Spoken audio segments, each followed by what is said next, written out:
Assalamualaikum warahmatullahi wabarakatuh. Sa hadith na iniulat ni Imam Bukhari, sinabi ni Salman Al-Farisi kay Abu Darda, kalugdan nawa sila ni Allah subhanahu wa ta'ala, wali nafsika alayka haqqa, at may karapatan ang iyong sarili sa iyo.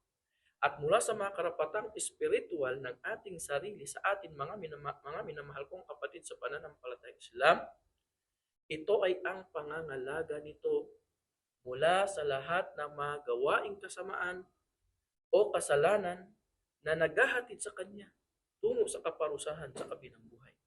Sa pamamagitan ng pagkaroon ng takot kay Allah subhanahu wa ta'ala, at ito ay ang pagsunod kay Allah subhanahu wa ta'ala at pagsunod sa Kanyang sugo na si Propeta Muhammad sallallahu alaihi wasallam, at pag-iwas mula sa lahat ng Kanyang mga ipinagbabawal at ng Kanyang sugo na si Propeta Muhammad sallallahu alaihi wasallam.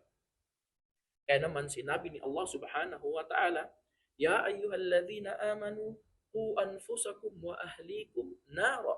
O kayong mga mananampalataya sa kaisahan ni Allah at naniniwala sa kanyang sugo na si Propeta Muhammad sallallahu alaihi wasallam, inyong pangalagaan ang inyong mga sarili at ang inyong mga pamilya laban sa apoy ng impyerno. At mula sa mga panalangin na itinuro sa atin ng ating mahal na Propeta Muhammad sallallahu alaihi wasallam, mga minamahal kong kapatid sa pananampalatayang Islam, sinabi niya, Allahumma ati nafsi taqwaha wa zakkiha anta khairun man zakkaha anta waliyuha wa maulaha.